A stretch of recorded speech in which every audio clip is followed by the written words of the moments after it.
Chapter 1. The ancient cold was a familiar, skeletal hand upon Lord Kalin, yet tonight it carried a different texture. Not the clean, immortal chill of his own marble skin, but the frantic, failing heat of mortality. He stood motionless atop the black slate turret of the Ethelred Manor, a silhouette against a sky the color of bruised velvet, where the crescent moon was a fragile, tarnished sickle. Below, the sprawling, forgotten gardens were swallowed by an unnatural, silent snow, each crystal a tombstone for the late autumn bloom. For 2 centuries he had worn the mantle of self-imposed exile, the manor a crumbling monument to his guilt, the last brutal siege of Ravenna, a stain of ash and blood that time could not bleach from his memory. He was the firstborn, the exarch of a dying covenant, burdened by a power he loathed and the loneliness of a sin he could never atone for, the merciless taking of life in the name of a flawed political necessity. His immense power, the very force that kept the world's ancient threats at bay, was the chain that shackled him to this existence, a cruel mercy of eternal life.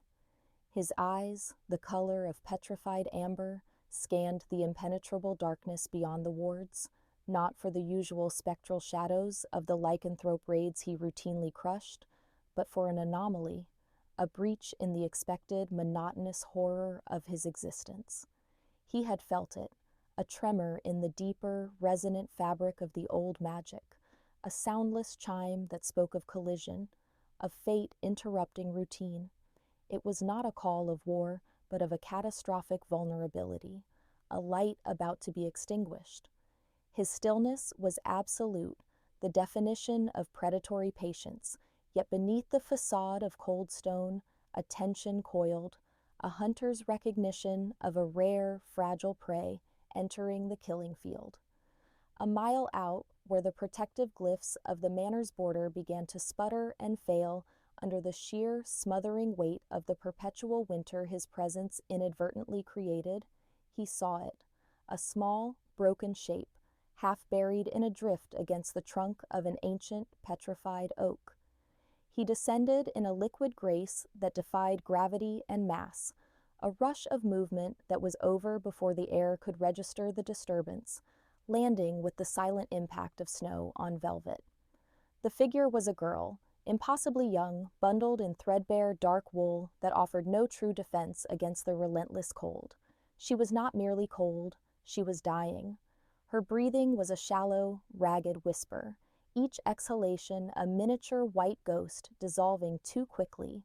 Her body was an archive of minor tragedies, a deep, slow bleed from a jagged cut across her temple, a constellation of bruises, and a stillness that suggested far more than mere exposure.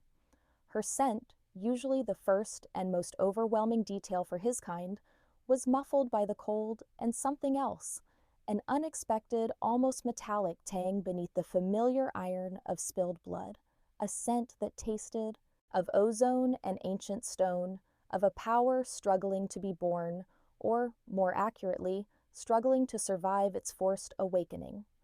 Kalin knelt, a vast black shadow against the white expanse. His initial professional reaction was detached assessment, immortal, irrelevant, doomed. His secondary primal reaction was a terrifying, immediate hunger, the sudden, fierce throb of the beast, a sensation he had suppressed for decades. But then came the third, the quiet, terrifying pull of the anomaly. He gently brushed the snow from her face. Her skin was the translucent, waxy white of near death, save for the faint, desperate flush high on her cheekbones. Her hair, the color of wet, dark loam, was matted with melting ice and blood. When her eyes fluttered open, they were not the pale, panicked eyes of a trapped animal he expected, but a striking, crystalline blue, deep and clear, and in them Kalin saw not his reflection, but a flash of something impossibly old, a fleeting vision of a burning library and a sigil he had not seen since the first age. The shock anchored him, stalling the surge of the predatory instinct. The girl, with a monumental effort that rattled her frail frame, focused on his face, the perfectly sculpted, impossible beauty of his unmoving features, the cold fire of his eyes. She wasn't afraid. She was relieved. Her lips cracked as she tried to form words, each syllable a labor of survival. Kalen leaned closer, his eternal heart, a cold, unused muscle, stirring with an uncomfortable, forgotten rhythm. Child, his voice was a low, resonant rumble, the sound of ancient earth shifting. Do not speak, you waste the heat you have left. Her hand, impossibly small and weak, lifted, shaking, and grazed the black velvet of his cloak, leaving a smear of red that looked shockingly bright against the darkness. The touch was the electrical discharge he had sensed, a silent, deafening truth.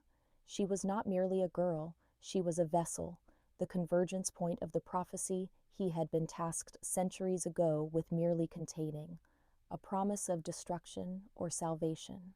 Her words, when they finally came, were a rasping whisper, yet they cut through the night silence and through Kalen's 2 centuries of carefully constructed indifference like diamond on glass.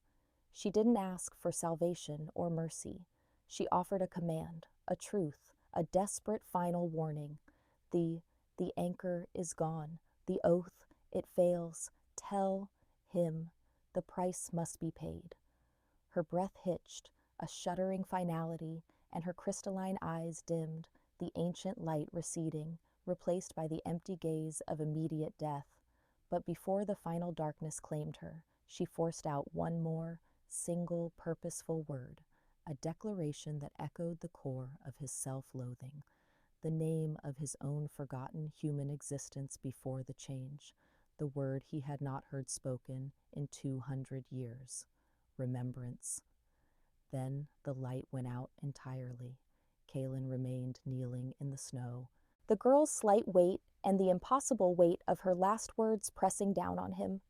The anchor, the oath, remembrance, the prophecy of the bloodseer, dismissed as myth for 200 years, had just materialized in the snow, died in his arms, and commanded him to action.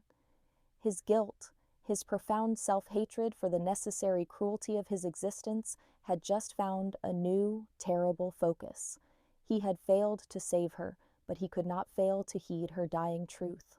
He lifted her, cradling her small, lifeless form against his obsidian armor, the touch utterly devoid of hunger, replaced by an unsettling, fierce protectiveness for a future she had just, tragically, bought for him with her last breath. The storm, sensing the monumental shift in its environment, screamed around them, but within Kalen, the cold, ancient blood began to move with a relentless, purposeful heat he had not felt since the moment he first swore the oath to protect the world he now stood over. He would find out who him was, what the anchor meant, and who had dared to break the ancient oath. He carried her back toward the light of the manor, a silent, terrible promise solidifying in the deepest recesses of his immortal soul. The price, whatever it was, would be paid in full. Chapter 2. The library within Ethelred Manor was Kalen's silent, sprawling mausoleum, a cathedral of mahogany and parchment, suffocating under the weight of accumulated history and dust, where every leather-bound volume seemed to whisper the names of the forgotten. He laid the girl on a long velvet chaise lounge near the hearth, where a perpetual, cool fire of enchanted oak burned with a steady, blue-white flame, warm enough to ward off the true supernatural chill of the manor, yet too cold to evoke comfort. He stood over her, his immense figure a study in controlled tension, the air around him crackling faintly with suppressed power. The remnants of the firstborn's aura, the deep, resonating magic of the pureblood vampire, clung to the space like ozone. His thoughts moved with the speed of light and the meticulousness of an ancient clockmaker, dissecting the dying girl's message. The anchor is gone. The oath fails. Tell him the price must be paid. Remembrance. The terms were not random, but specific articulations of the original covenant, the foundational agreement struck by the first 5 houses of the Undying and the oracle seers who had foreseen the eventual, inevitable corruption of both bloodlines. The anchor was believed to be a physical locus of power, hidden by the first seer to prevent the vampire from fully consuming the magic of the human world, a necessary check against the species' tendency toward self-annihilation. The oath was his own, the vow he had taken when the original exarch fell, to guard the peace, to defend the borders, and critically, to protect the last surviving lineage of the seers. The sheer impossibility of the girl being a seer, and yet possessing the forbidden knowledge, was a painful paradox. If she was a vessel, as he suspected, a conduit of the raw, unrefined seer power, then her death was a seismic event, not a simple fatality. His gaze fell upon her still hand, the slender fingers faintly curled. The metallic tang of her blood still clung to the air, a persistent, unsettling reminder. Kaelin reached out, his movement deliberate, and gently unclasped a small, tarnished silver locket hidden beneath her cloak. It was not jewelry, but a sigil, its design etched with the same burning library motif he had seen flash in her eyes, the mark of the Veritas Order, the guardians of the seer lineage. The order was thought extinct, purged by the very betrayal that had led to Kaelin's exile 2 centuries ago. He turned the locket over, the cold metal a familiar weight in his palm, and felt a quiet, profound guilt. He had given up looking, succumbed to the comfortable lie of their annihilation, allowing his self-pity to masquerade as solitude.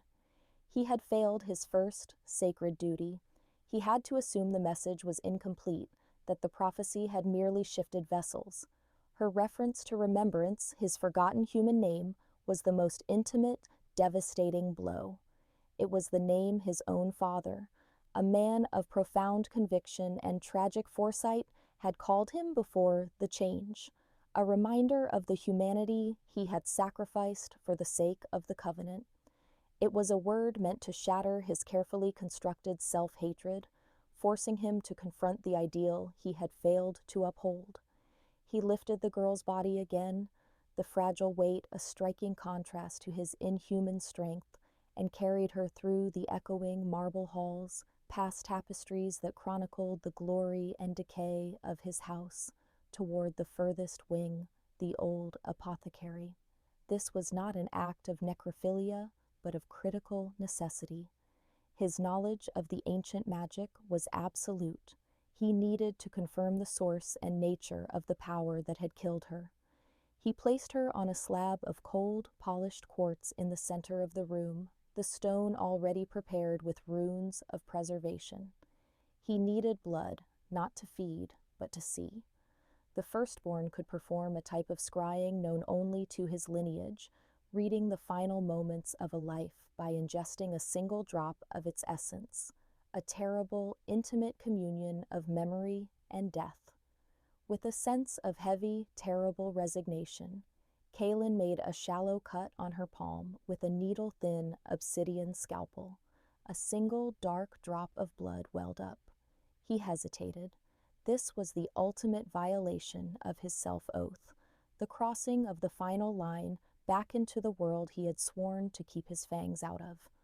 But the high-stakes message, the sudden threat to the very fabric of the world's order, compelled him. He brought his own forearm to his lips, his fangs extending, impossibly sharp, and made a clean, precise cut, allowing a drop of his own ancient, concentrated ichor to mix with the girl's fresh, mortal blood. On the quartz surface. The moment the 2 essences met, the air in the apothecary grew heavy, suffocating. The quartz flared with a blinding, blue-white light, and Kaelin was no longer in the room, but thrust into a maelstrom of raw, final memory. He saw the girl, not moments before her death, but days earlier, terrified and running through a sterile, concrete labyrinth, a place of cold metal and clinical cruelty. She was not alone. She was with another, older woman whose face was a beautiful, haunted mask of fierce determination. He saw a brief, brutal struggle, flashes of fire magic, and the glint of ancient steel weapons. Then a sudden, blinding shift. The girl was alone, running across frozen plains, clutching the locket. The pain was immense, a visceral agony that was not just physical, but the rending of a magical bond. The woman had sacrificed herself. Kaelin saw the woman's last moments clearly, a final act of fierce protection. She used her last breath, her last magic, to shield the girl and infuse her with the truth, the message. The final memory was of the woman's face, staring directly into Kaelin's mind, past the girl's vision, a direct, knowing gaze that pierced his soul. She spoke, not aloud, but telepathically, a voice like cold bells. The anchor is not a thing, Kaelin. It is a person. She is still alive, the one who has the eyes of a storm and the heart you need to remember. Find her, Exarch, before the first shadow claims her. Kaelin recoiled, breaking the psychic contact with a gasp that was entirely unnecessary for his kind, yet intensely real. The quartz dimmed. The girl's blood was inert. He looked down at her, a conduit, a messenger, a martyr for a woman who knew his ancient title and his deeper, crushing need for remembrance. The message was clear. There was another, a true, living seer, the intended recipient of the prophecy, the one with the storm in her eyes. The high-stakes escalation had begun.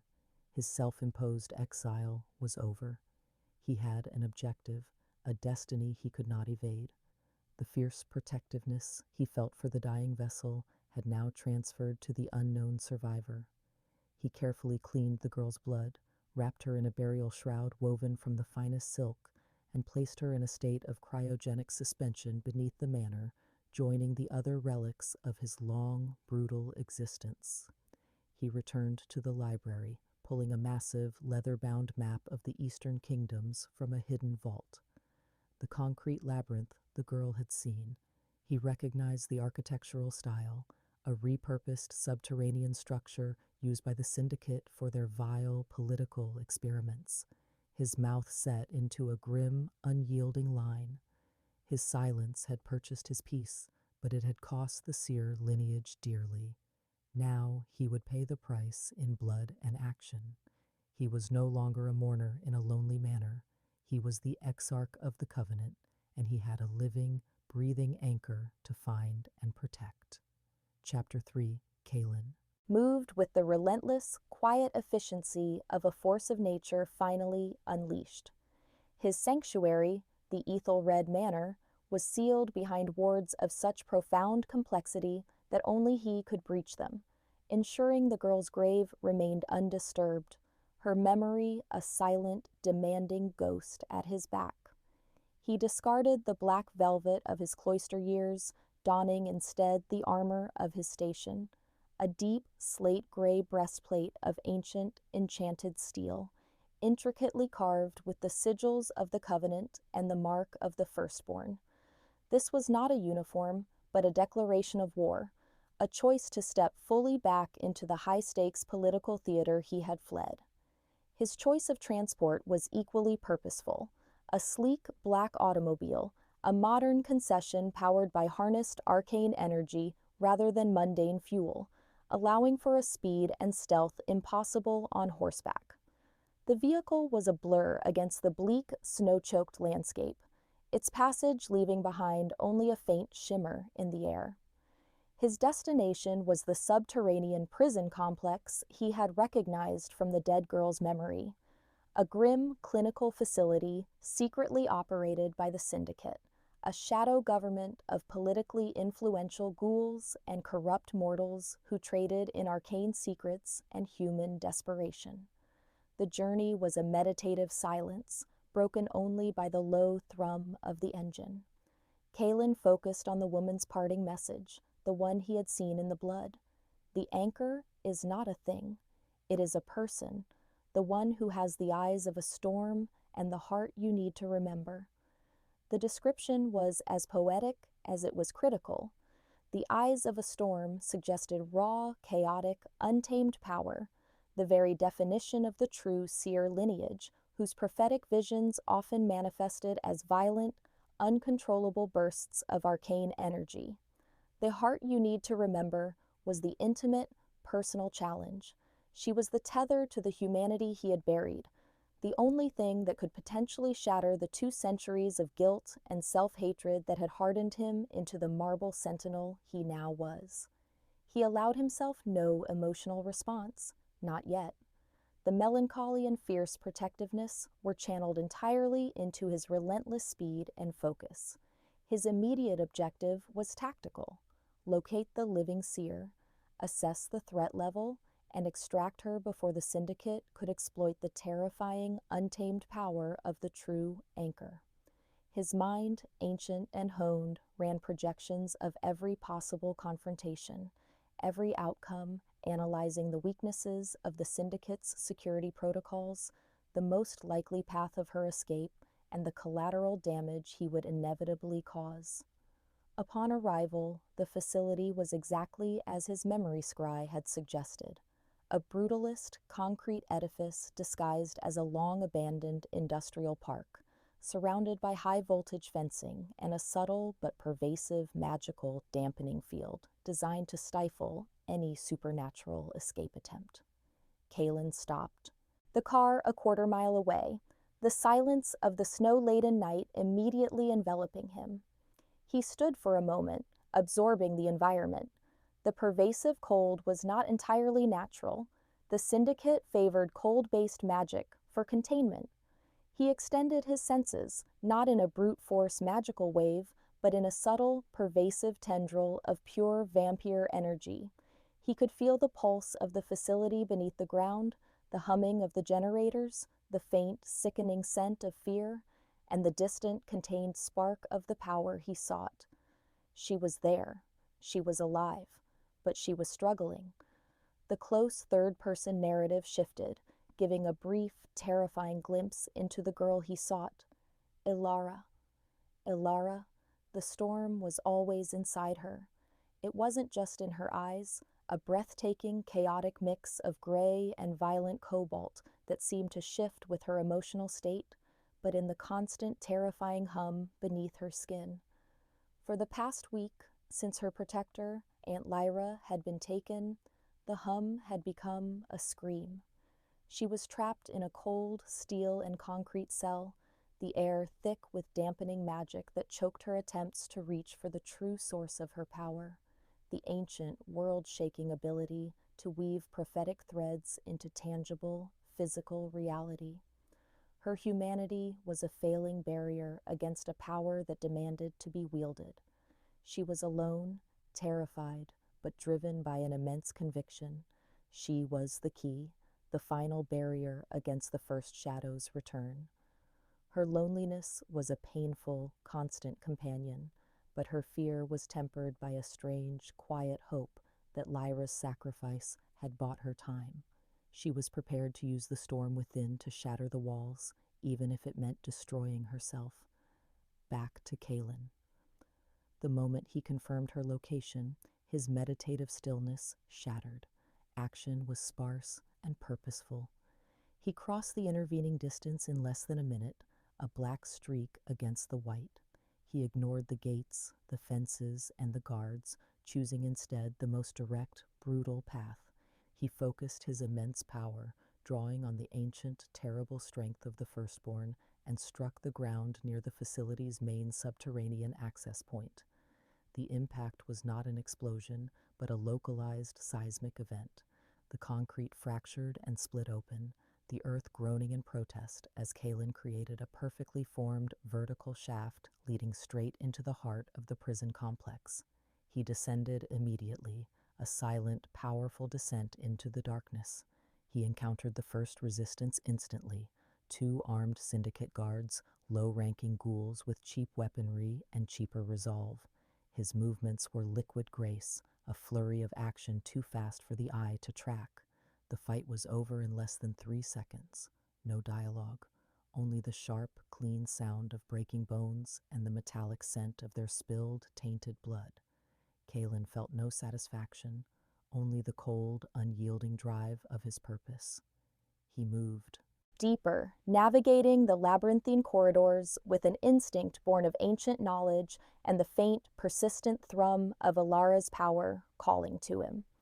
He was a creature of myth, stepping into a modern nightmare, and he carried the weight of both worlds on his shoulders. He was coming for the anchor. He was coming for remembrance. Chapter 4. The internal architecture of the Syndicate prison was designed for confusion and containment, a cruel, logical puzzle box built to break the spirit before the body. Kaelin moved through it as if it were a familiar garden path, his superior awareness of the flow of energy and the weakness of structural integrity guiding him effortlessly. The atmosphere was a heavy blend of fear, stale air, and the sickly sweet odor of clinical antiseptic, a brutal contrast to the natural, clean cold he was accustomed to. He encountered more guards, always in small, organized patrols, and the resulting confrontations were brutally efficient, lacking any dramatic flair. Kaelin did not engage in combat. He executed a precise, necessary termination of threats. His power was not flash and fire, but concentrated kinetic force and absolute speed. He used the environment as a weapon, shattering concrete, twisting metal, and ensuring the silence of his passage was maintained, allowing the noise of the facility's failing structure to mask his approach. He wanted the element of surprise when he reached his target. Deeper within the facility, he found evidence of Alara's brief, desperate attempt at escape. A thick, reinforced steel door, designed to withstand C4, was buckled inward, melted around the edges. A trail of small, bloody handprints marred the gray wall, the sign of a mortal body pushing beyond its physical limits, driven by the storm inside. He felt a sharp, unexpected surge of fierce protectiveness, a paternal instinct he hadn't known his ancient, cold heart could still summon. This was not a weapon. This was a terrified, powerful child. He hastened his pace.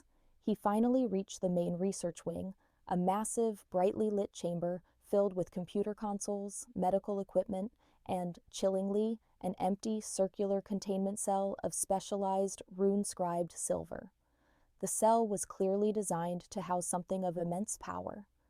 Near one of the consoles, a lone figure remained, a woman in a white lab coat, her face thin and pinched, her eyes magnified by thick glasses. She was clearly mortal, but carried an air of desperate academic arrogance. She was Key. Kaelin materialized behind her with such silence she did not realize he was there until his shadow fell across her console screen. The shadow, however, was not the mere blocking of light. It was a psychological imposition of ancient terror, the sheer density of a firstborn's aura pressing down on her. The woman gasped, a thin, panicked sound spinning around. She saw Kaelin, the inhuman height, the armored silhouette, the eyes of petrified amber that held the cold, indifferent wisdom of 2 millennia, and her scientific arrogance evaporated, replaced by pure, paralyzing horror. "Who are you? How did you breach the dampeners?" she stammered, scrambling back from the console. Kaelin did not raise his voice. His tone was formal, sparsely purposeful, and utterly devoid of mercy. "The girl, where is she?" I don't know what you're talking about," the woman lied, her voice cracking. Kaelin took a single step closer. The air temperature dropped perceptibly, a sudden, unnatural cold washing over the woman, stealing the breath from her lungs. He didn't need to touch her. The vampire could exert psychic pressure, a mental interrogation that felt like the crushing weight of the earth. "Lying is a costly, mortal luxury," Kaelin stated, his eyes narrowing slightly. "I saw the memory. I know she was here. Tell me her current location, the specific, traceable path of her escape." The woman whimpered, clutching her chest. The sheer, overwhelming power emanating from him was too much for her fragile human mind to process. Her high-stakes vulnerability was absolute. She was too powerful. The seer's blood, the power, it erupted. We contained the surge, but she used the chaos to escape the cell. She's heading for the old maintenance tunnels, the ones that lead to the surface near the river gorge. It's the only way out. We sent teams, but the power surge was too much. She finally broke, babbling the truth out of sheer self-preservation. She spoke of an anchor, a remembrance. She was calling for someone.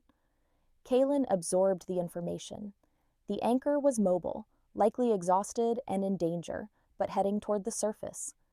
The syndicate was after her, meaning the high-stakes conflict was now one of pursuit and interception. The woman's attempt to provoke him by mentioning remembrance failed. The name was now a powerful motivator, not a vulnerability.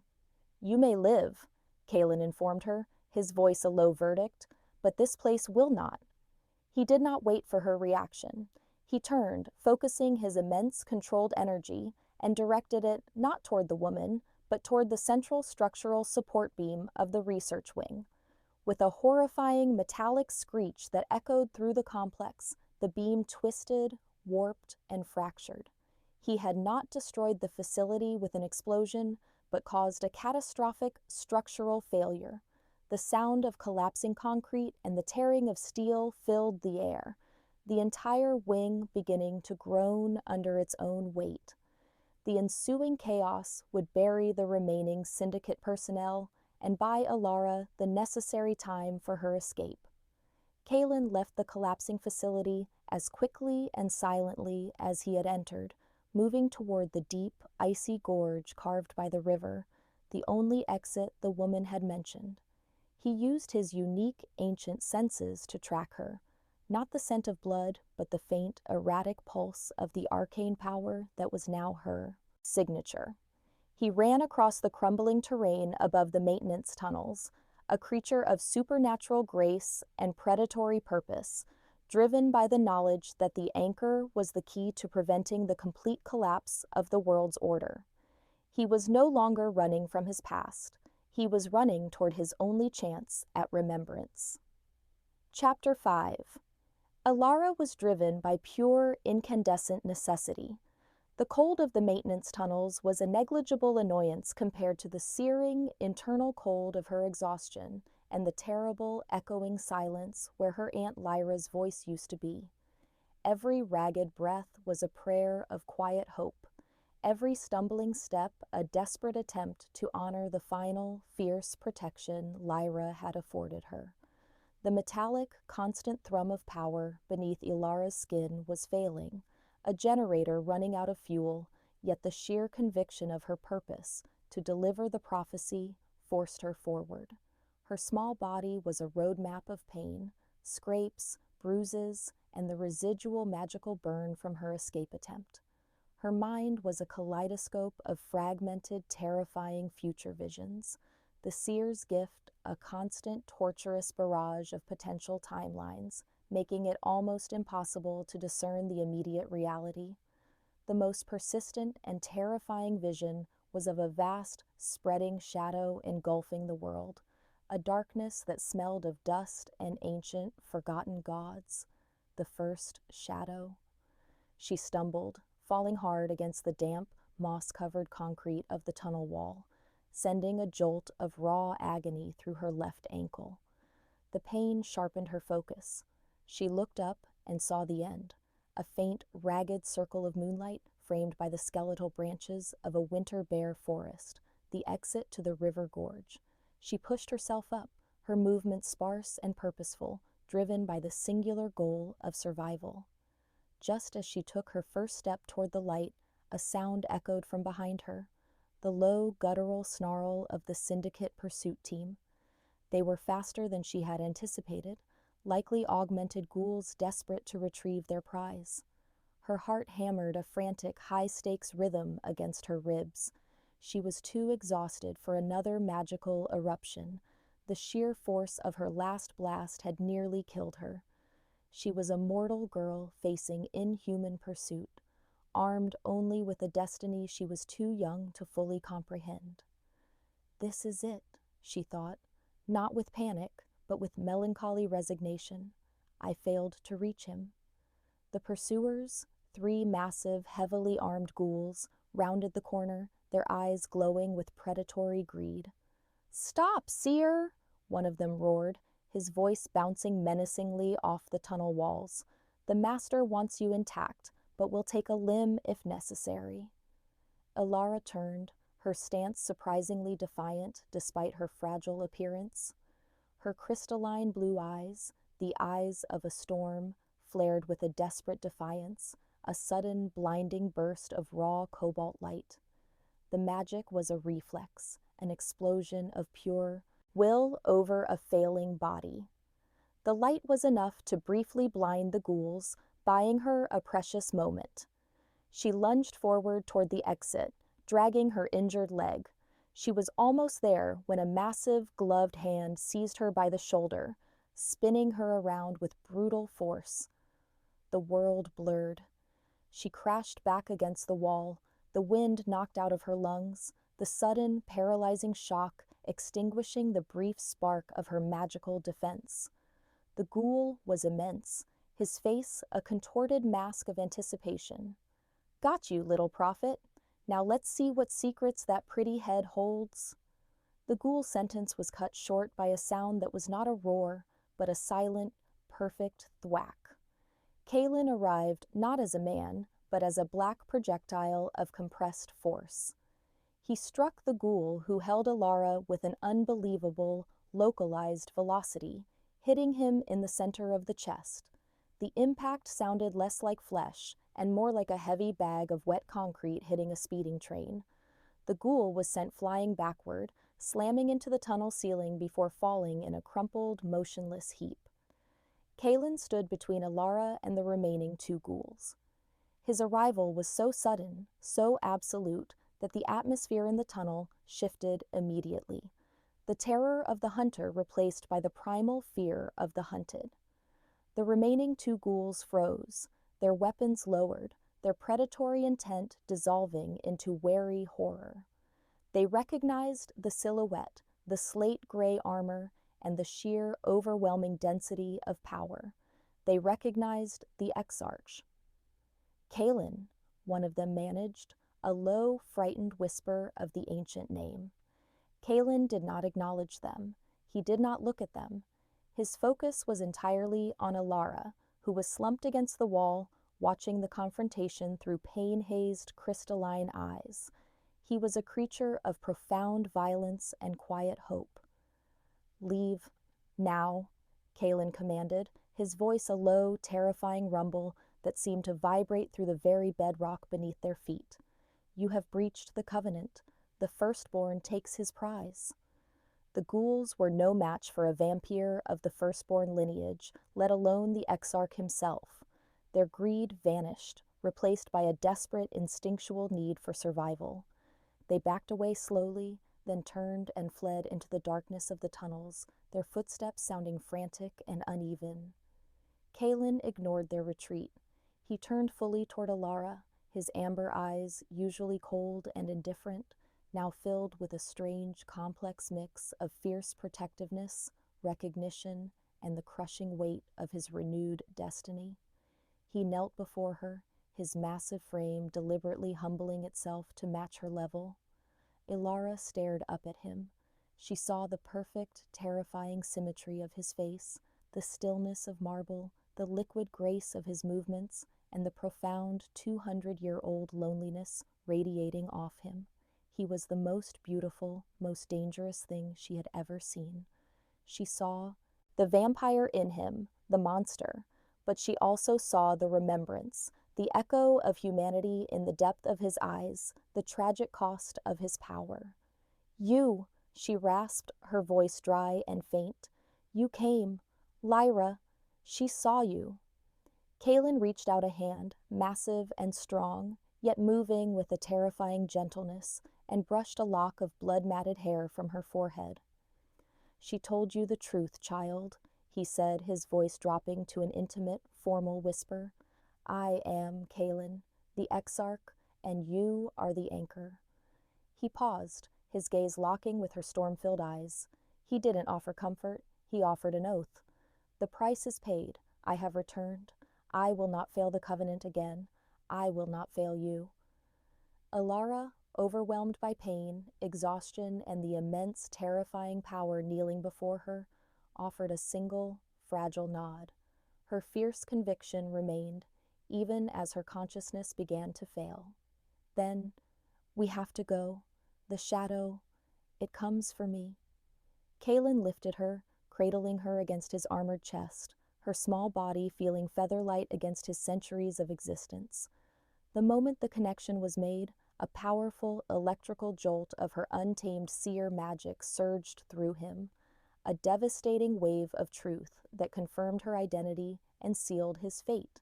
He felt the cold touch of her power, but also the impossible, quiet hope of her humanity. He stood and looked toward the tunnel exit, a figure of dramatic, high-stakes resolve. The ancient political thriller was no longer about containment. It was about fierce protection and the ultimate, terrible choice between eternal solitude and the devastating vulnerability of remembrance. Chapter 6. The escape from the Syndicate's domain was a blur of supernatural speed and terrifying grace. Kaelin carried Alara with an absolute, concentrated focus, his stride covering immense distance while maintaining an almost jarring stillness in the upper half of his body, protecting her from the jarring motion. He had returned to his arcane-powered vehicle, not bothering with stealth, but relying on pure, overwhelming speed.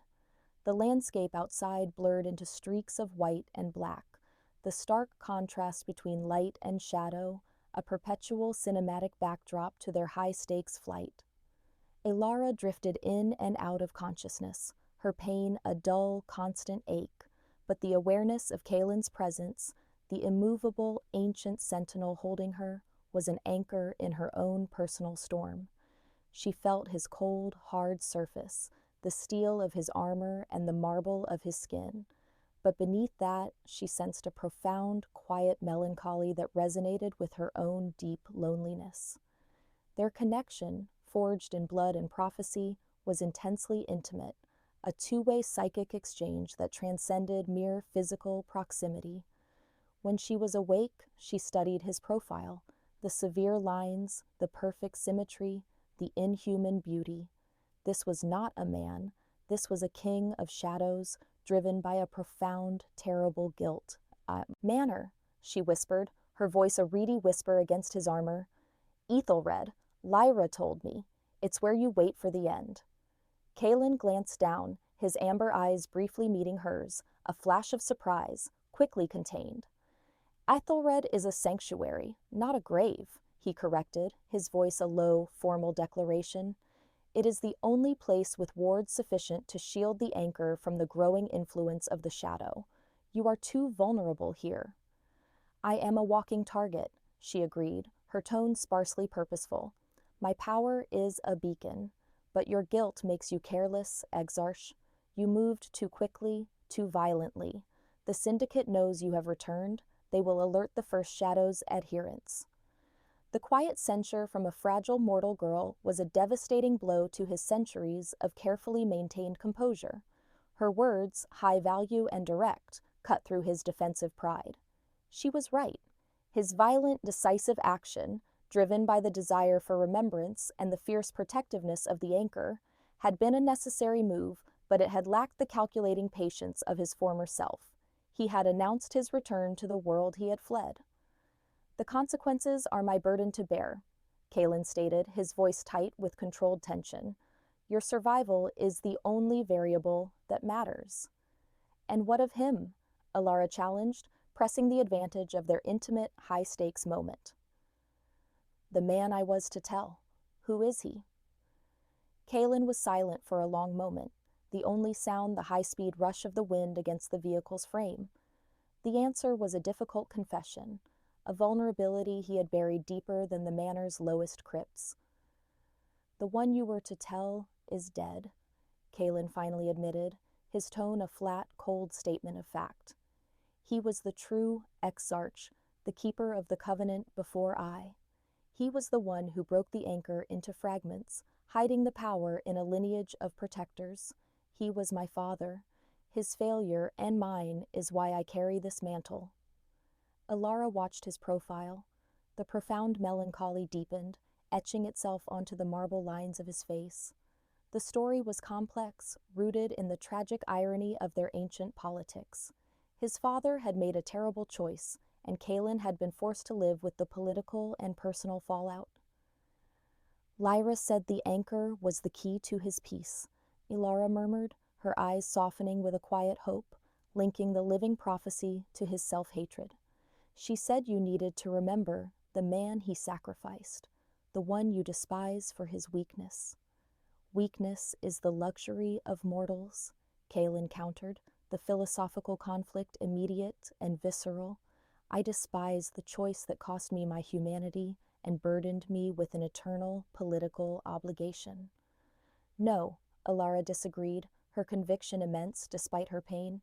You despise the mercy. You hate the part of you that still cares, the part that is not marble. You confuse self-loathing with strength. Kaelin stopped. The vehicle with a smooth, sudden glide, the silence descending like a heavy shroud. They were at the edge of the Ethelred grounds, the manor looming in the distance, a Gothic nightmare against the horizon. He turned fully to her, his immense figure dominating the space, the tension in the air a palpable force. You speak of things you cannot possibly know, he warned, his voice low, a dangerous rumble. I am the anchor, Alara stated simply. I am the truth. I see the threads of your sorrow, Exarch. You carry the guilt of a necessary tactical betrayal, the sacrifice you had to make to uphold the covenant, but the man underneath, the one Lyra spoke of, the remembrance, he is the one who took the oath of fierce protection. He is the one who mourns. The high-stakes vulnerability of her absolute truth shattered his defenses. He looked at her, this terrified, injured girl with the power of destiny in her eyes, and saw not a tool, but a mirror reflecting his deepest, most unforgivable sin, the political murder he had committed to secure his place and the Covenant's safety. He was a ruthless general, but his heart, the cold, unused muscle, was suddenly beating an uneven rhythm of remembrance. He reached out and, with a terrifying gentleness, placed his hand on her cheek, his skin cold against her feverish warmth. It was a gesture of intimate, high-stakes vulnerability. Then teach me, he conceded, the word a rasp of reluctant acceptance. Teach me the truth of the anchor, but you must understand the rules of my sanctuary. You are safe from the world, but you are not safe from the Covenant's enemies. You will be protected, you will be trained, and you will follow my orders, for your life is no longer your own. Alara leaned into his cold hand, a small, trusting gesture that spoke volumes of her conviction. I will follow your orders, Exarch, but the truth will set you free, even if it destroys the man you pretend to be. I am ready to pay the price of my destiny if you are ready to face the price of your past. The covenant was sealed. Kaelin started the vehicle again, driving them toward the massive watching windows of the manor. The supernatural romance had begun, rooted in tragedy, driven by destiny, and bound by the terrifying prospect of remembrance. Chapter 7. Ethelred Manor was less a house and more a vast, sentient entity of stone and shadow, designed to repel all but the most ancient forces. Kaelin carried Alara directly into the heart of his personal domain, the uppermost private library, a smaller, warmer sanctuary within the Gothic labyrinth. Here the air was scented with old leather and the faint, perpetual fragrance of enchanted cedar, and the walls were lined not with political treaties, but with personal diaries and forbidden philosophical texts, the archive of the man he had once been. He placed her gently on a dark velvet lounge, the same one he had used for the scrying of the other girl's death, the deliberate choice, a silent promise to the memory of the first messenger. The blue-white fire in the hearth cast dancing shadows that played across his stark features and the fragile pallor of Alara's skin. Kaelin focused immediately on medical necessity. He was an ancient being with a comprehensive, albeit archaic, knowledge of anatomy and arcane healing. He retrieved a small, silver-cased medical kit containing salves and bindings imbued with minor healing glyphs. His movements were clinical and efficient, but the proximity, the necessary intimacy of treating her wounds, was a profound source of tension. He carefully cleaned the deep gash on her temple, the proximity of his hand to her face, a test of his control.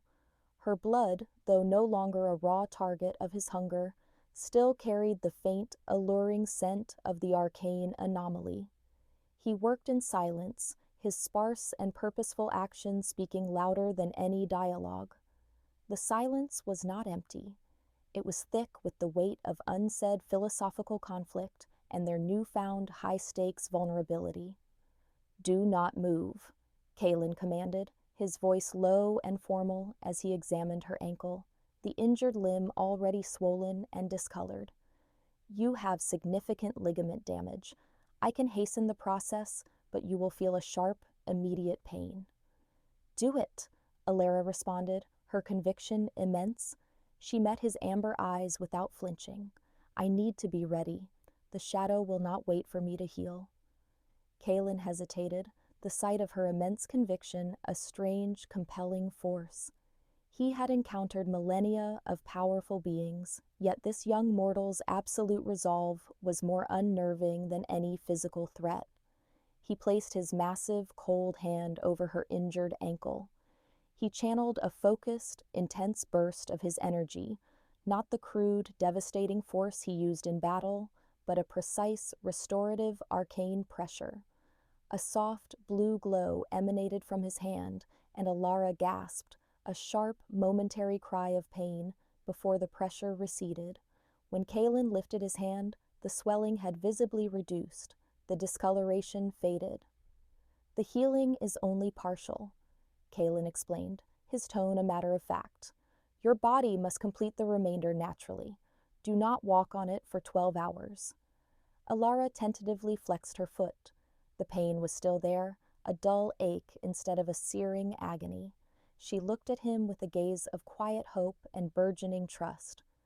"You could have healed it instantly. The legends of the firstborn speak of immediate restoration."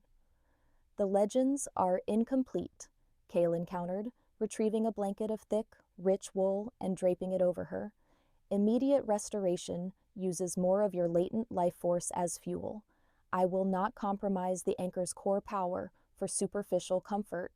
Every drop of energy must be preserved for the coming conflict." He moved to a large oak desk and poured a single glass of deep crimson liquid from an ornate crystal decanter. It was not blood, but a rare, aged, fortified wine, rich with iron, a necessary restorative for extreme mortal exhaustion. He placed the glass in her hand. "Drink this," he ordered. "Then you will rest. We begin your training at sunrise." Alara took a slow, deliberate sip. The warmth spread through her, chasing away some of the debilitating cold. The philosophical conflict rose again, subtle but pervasive. "Training for what, Exarch? To wield my power, or to control it for your political necessity?" Kaelin turned from the desk, his hands clasped behind his back, his posture formal. "To wield it, to survive. The first shadow is not merely an enemy of the Covenant. It is a primal hunger. It seeks to consume the raw, untamed source of prophetic power, the anchor. You must learn to build a psychological defense, a mental fortress. The prophecy of the Bloodseer suggests you have the power to stop the shadow's full return, but only if you choose to unleash the storm within, not contain it." "And if I choose not to?" Alara challenged, meeting his gaze. Kaelin's expression was unmoving, his tone a statement of terrifying fact. "Then the world collapses, and your bloodline, my lineage, and all mortal life cease to be relevant. The high-stakes truth is that you have no choice. Your destiny was written the moment the other vessel died to save you. You will do this for remembrance. You will do it for the world. Now rest. We have much work to do." Alara finished the wine, the subtle power of the arcane treatment already pulling her toward sleep. The intense, intimate conversation, the brutal honesty, and the overwhelming presence of the firstborn had taken its toll. She surrendered to the quiet hope of temporary safety, her eyes closing. Before the darkness fully claimed her, she saw Kalen watching her, his perfect, lonely profile illuminated by the blue-white fire, and she felt the strange, powerful reassurance of his fierce protectiveness. The Gothic fantasy had become her reality, and the central conflict, the choice between mercy and nature, had only just begun. Chapter 8. The next morning broke not with sunlight, but with the flat gray monochrome of a winter storm pressing against the ancient, leaded glass windows of the manor. Kalen was waiting when Alara awoke, positioned in the same formal, unmoving stance near the hearth, already armored and radiating a quiet, focused intensity. He offered no greeting, no comfort, only the immediate necessity of the task ahead. The dialogue was sparse and purposeful, cutting straight to the core of her training. "We begin with the mind," Kalen declared, his voice a low, resonant instruction. "Your power is the storm, Alara, but the storm must have a lightning rod. The shadow seeks to enter through the psychological cracks, your guilt, your loneliness, your fear. We must close them." Alara pushed herself up, wincing as her ankle protested the movement, a testament to Kalen's deliberate, partial healing. She felt exhausted, but beneath the fatigue, the restorative properties of the fortified wine and Kalen's gentle, arcane treatment had solidified her conviction. How? "I am a tapestry of cracks, Exarch. Lyra's death, the weight of the prophecy, the loss of my home." "Loneliness is not a weakness. It is a necessary solitude," Kalen countered, the philosophical conflict of his eternal existence immediately apparent. "It is the time required to build an internal stronghold. Your fear is the greatest danger. The shadow feeds on the absence of hope." He instructed her to sit on the floor, cross-legged, facing him. The formal instruction felt alien in the luxurious but intimidating setting. "I will teach you the sanguine focus," Kalen continued, explaining the technique with the meticulousness of an ancient tutor. "It is the method by which the firstborn maintain absolute control over the beast. You will adapt it. You must find an internal anchor, a point of absolute stillness, a memory, a philosophical conviction. Focus on that stillness. When the mental intrusion begins, you will meet it not with resistance, but with the immovable truth of your anchor." "And what will the intrusion be?" Alara asked, her tone low and tense. Kalen's amber eyes darkened with an ancient, controlled ferocity. "I will be the intrusion. I will enter your mind, probe the fault lines, and attempt to dismantle your defenses. You must not yield to the pressure. If you break, I will pull you out, but the training will be for naught. This is high-stakes vulnerability, Alara. You must show me your true self, the storm you keep hidden." The choice was terrifying. Allowing the powerful, ancient creature of myth into her innermost sanctuary was a declaration of trust bordering on madness. Yet she recognized the fierce protectiveness in his severe instruction. He was asking her to risk everything, but he was also putting his own controlled isolation at risk. She nodded, her conviction immense. "I am ready, Exarch. Show me the shadow." Kalen knelt before her, his massive frame radiating absolute power. He raised his hands, positioning his palms close to her temples, but not touching, the subtle, pervasive aura of the firstborn already beginning to seep into her consciousness. The contact was not physical, but psychic, an intimate, terrifying communion of two burdened souls. The moment Kalen activated the sanguine focus, the world outside the library dissolved. Alara's mind was immediately plunged into a maelstrom of psychological terror. It was not a physical assault, but a sophisticated, concentrated wave of despair, guilt, and the crushing weight of existential loneliness, the very essence of Kalen's 2 centuries of self-hatred projected onto her. "You are alone. A cold, resonant voice, imbued with Kalen's timbre, whispered inside her mind, "Your protector is dead because you are weak. Your power is a curse. You are a tool, and you will die as a tool. The Exarch will use you, and then he will abandon you, for he is a creature of guilt, not mercy. Look at your past, the lies, the pain, the betrayal. You deserve the shadow." The intrusion was devastating. Alara felt the familiar cracks widening, the raw, aching loss of Lyra, the terrifying future visions flashing across her inner eye, the immense conviction faltering under the pressure of self-doubt. Tears streamed silently down her face, a physical manifestation of the psychological violation. But Kalen's projection had inadvertently given her the key. His voice, the relentless pressure of his self-hatred, reminded her of his pain, his loneliness. Her anchor was not a memory of happiness, but the fierce, selfless protection of Lyra and the powerful, quiet hope of the Exarch's remembrance. She fought back, not with raw power, but with sheer, immense conviction. She focused on the cold, beautiful stillness of Kalen's face as he had knelt over her in the snow, the perfect dichotomy of the predator offering a reluctant, powerful mercy. No, Alara thought, the mental declaration a clear, ringing bell of truth. You are wrong, Exarch. Lyra's sacrifice was an act of love, not a consequence of my weakness. And you did not leave me to die. You chose to remember. My anchor is the truth you are trying to hide, the heart beneath the armor.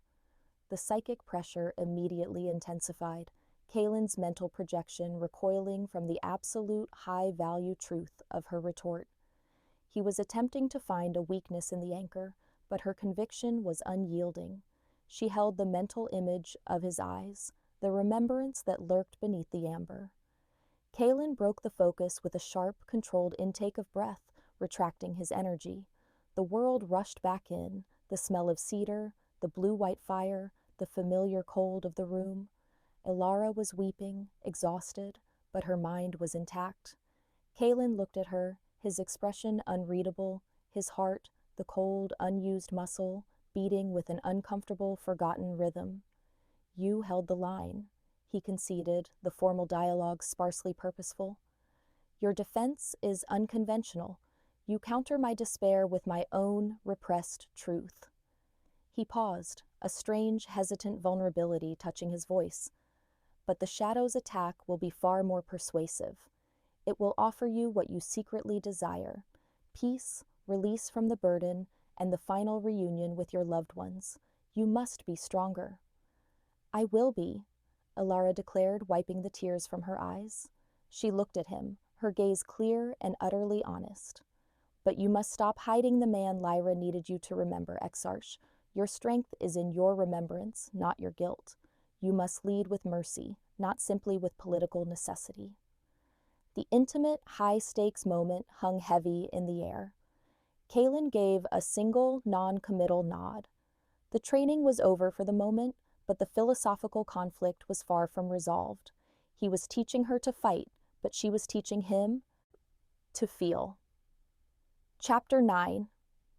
For the next several days, the routine in the isolated Ethelred Manor was deliberately rhythmic, intense training interspersed with moments of profound philosophical dialogue, set against the constant atmospheric pressure of the Gothic high-stakes existence. Kalen relentlessly drilled Alara in the mental art of the sanguine focus, pushing her mental defenses to the point of collapse, only to pull her back just before the precipice. He forced her to confront her deepest psychological vulnerabilities, the crushing guilt over Lyra's death, the terrifying power of her prophecy, and the immense conviction of her destiny. Each session was an intimate, high-stakes communion, forging a bond of fierce protection and reluctant trust between the ancient vampire and the prophetic mortal. Their dialogue, often formal and sparse, was the high-value exchange of the narrative, revealing deep character backstory and the philosophical conflict at the heart of their relationship. One evening, after a particularly grueling session that left Alara physically trembling, Kaelin sat across from her in the library, the only sound the crackle of the blue-white fire. The Covenant was founded on mercy, Alara stated, challenging him with the philosophical core of her belief, not on endless political warfare. Your father, the true Exarch, believed the vampire could only survive if they served as the world's shield, not its secret master. Why do you honor the oath of protection, but despise the concept of mercy? Kaelin looked into the fire, his amber eyes reflecting the cold flame. Mercy is vulnerability, he stated, his voice a low, hard declaration. 2 centuries ago, when the lycanthrope threat was absolute, my father chose to spare the life of a minor ghoul lord's son, an act of misplaced mercy. That son grew up to lead the syndicate that just imprisoned you. He was the one who revealed the location of the first Anchor Seer lineage to our enemies. That act of mercy led to the siege of Ravenna, the collapse of the Covenant, and my exile. My remembrance, the man I was, died that day, strangled by a father's weakness. I chose necessity over sentiment. I became the exarch and saved what was left of the world through absolute ruthless control. I despise mercy because it is the crack that allows the enemy in. But you chose mercy when you brought me here, Alara countered, her conviction immense. You chose fierce protection over the necessity of self-preservation. You risked the revelation of your position to save the anchor. Your action was not tactical. It was an act of profound, terrible hope, the remembrance asserting itself. Kaelin was silent, his stillness absolute. The truth of her statement, the devastating vulnerability of his choice, was undeniable. He had acted on instinct, on the sudden, terrifying need to protect, not on cold, tactical calculation. He was losing the battle against his own suppressed humanity. I need you to understand the danger, Kaelin pressed, changing the subject with a sharp, controlled shift. The First Shadow is not merely an army, it is a contagion of ancient chaos. It seeks to undo the very concept of choice. It will offer you the illusion of free will, the chance to rewrite your history, to reunite with Lyra. That is the betrayal you must be ready to face. I will not betray the Covenant, Alara stated simply. My destiny is to pay the price, but you must prepare for the external threat. Your sudden return has provoked the Syndicate. They will not allow you to train the Anchor in peace. The very moment Ilara uttered the prophetic warning, the Manor's ward screamed a silent, profound alarm.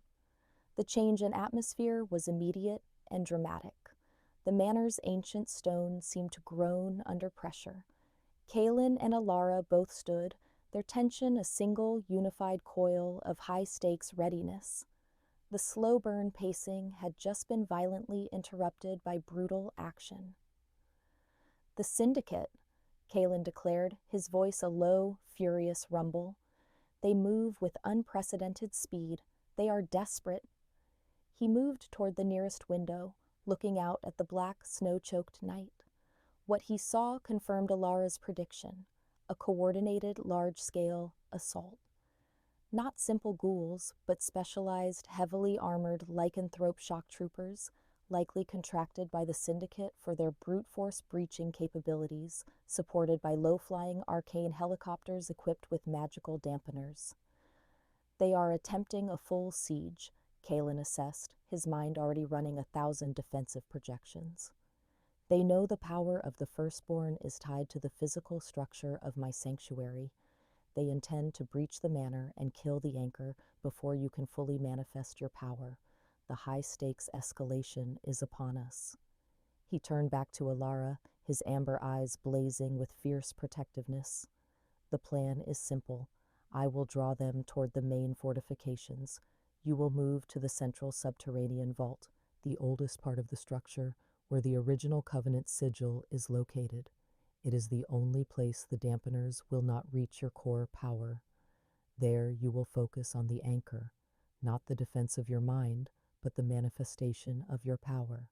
You will not wait for the shadow. You will summon the storm. And you? Alara asked, her voice tight with concern, the intimate bond demanding a declaration of intent. Kalen gave a grim, resolute smile, a rare, terrifying sight on his perfect marble face. I am the Exarch. I will remind them why they fear the firstborn. Now go. The covenant depends on the strength of the anchor. Alara, despite her exhaustion and injured ankle, moved with sparse, purposeful speed. She knew the time for dialogue and philosophical debate was over. She had to use the stillness Kalen had taught her to unleash the chaos she possessed. She descended into the darkness of the manor's depths, her conviction immense, leaving Kalen alone to face the siege. Chapter 10. The siege on Ethelred Manor was an act of audacious, desperate aggression, a high-stakes move by the Syndicate intended to neutralize the prophetic threat of the Anchor before her power fully manifested. Kalen stood alone on the main ramparts, a solitary, immense figure silhouetted against the dark, stormy night, the embodiment of a 2-century-old warning. The air was thick with the growl of the lycanthrope shock troopers and the rhythmic thrum of the magical dampening fields projected by the arcane helicopters. The first wave of attackers hit the outer perimeter with brutal, synchronized force. Kalen met the assault not with defensive spells, but with raw, brutal, kinetic power.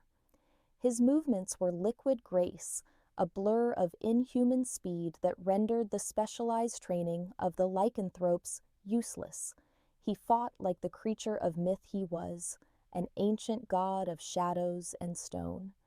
His strikes were precise and devastating, bone-shattering impacts, metal twisting like paper, and the clean, final sound of necks snapping. There was no theatricality, only the sparse, purposeful action of a general executing a necessary, brutal maneuver. He wanted to draw their focus, to create a storm above ground to shelter the burgeoning storm below. The dialogue was non-existent. Kalen's focus was absolute, his mind running a cold, calculating algorithm of defense and counterattack. Every life he took was not an act of self-gratification, but a price paid for Alara's survival, a grim, melancholic fulfillment of his hated political necessity. He pushed back against the dampening fields with sheer, localized force, creating temporary pockets where his inherent vampire magic could manifest, flashes of kinetic telekinesis that sent entire squadrons tumbling into the snow. The fierce protectiveness was a physical force, his greatest weapon. Meanwhile, Alara reached the central vault, a massive circular chamber carved from the bedrock, lined with the original Covenant sigil, complex glowing runes of absolute power. The dampening field could not penetrate here, but the pressure of the battle above still seeped down, a terrifying reminder of Kalen's vulnerability. She collapsed onto the cold stone floor, the immense conviction of her purpose, her only fuel. She followed Kalen's instruction. She did not fight the chaos. She embraced the stillness he had shown her, the sanguine focus. She found her internal anchor, the profound, quiet hope in Kalen's amber eyes when he had said, "I will not fail you." She focused on that remembrance, the storm within her, the raw, untamed power of the true seer began to coalesce. It was terrifying, a vortex of chaotic, crystalline blue light that erupted from her skin, washing the vault in an overwhelming energy. She was no longer a mortal girl. She was the anchor, the key to the world's balance, the living prophecy. I am the price, she thought, projecting. The intention, not the power. She wove the threads of destiny into a single, cohesive command. She would call the Exarch back to the humanities he had buried. Upstairs, Kalen was cornered, surrounded by the remaining desperate lycanthrope leaders who were shielded by the arcane dampening field. They had pinned him with high-frequency sonic weaponry, a fatal vulnerability for his kind. He was fighting for time, but he was failing. The pain was immense, blurring his vision, threatening to shatter his controlled composure. One of the lycanthropes, a massive alpha, lunged forward for the killing blow, a massive enchanted axe raised high. Kalen was too slow, too damaged by the sonic field to counter. At that exact high-stakes moment, Alara's power manifested. It was not a physical blast, but a terrifying, intimate command that pierced the dampening field and Kalen's controlled mind. Remember. The force of her psychic will, concentrated through the anchor, broke through Kalen's defenses, shattering the guilt-laden shell he had constructed. He saw it all flash before his eyes, his human name, his father's final, merciful act, the tragic irony of his self-exile. The sheer, overwhelming clarity of the remembrance was a regenerative force. He roared, a sound that was not pain or hunger, but pure, liberated power, the sound of ancient earth shifting. The immense, raw force of the firstborn, fueled by the return of his humanity, shattered the sonic weapon and the dampening field simultaneously. He moved not with liquid grace, but with the brutal, beautiful, absolute power of a king defending his queen. He caught the Alpha's axe mid-swing, crushing the enchanted steel with his bare hand, and delivered a single final blow that ended the siege. The fight was over. The lycanthropes lay broken. The syndicate forces were routed. Kalen stood alone, his armor scuffed, his stance a study in exhaustion and newly found resolution. He was still the Exarch, but the ghost of remembrance stood beside him. He descended immediately to the vault. Alara was still on the floor, the crystalline light receding, leaving her utterly exhausted but radiant with immense conviction. The high-stakes vulnerability of their shared fate was palpable. Kalen knelt beside her, his gaze intense, intimate, and stripped of the marble indifference. "You called me back," he stated, his voice a low, formal declaration. "The anchor did not just defend itself, it defended me. You were right. My strength is not in my solitude. It is in the mercy I tried to bury." "The price is paid," Alara whispered, smiling with quiet hope. "The oath is not broken, Exarch. It is renewed, but the shadow is coming. It knows who we are now." Kalen lifted her, holding her against his still cold, still powerful, armored chest. This time, the touch was utterly devoid of tension, replaced by an unsettling, fierce, protective love. "Then we will meet it together, Alara. The Exarch and the Anchor, Ais, will teach you the power of the firstborn, and you will teach me the truth of remembrance. We have a covenant to restore." The Gothic fantasy was no longer about exile, it was about the terrible, necessary vulnerability of their union against the ancient enemy. The supernatural romance, rooted in high-stakes survival and philosophical conflict, had secured its first, tenuous victory.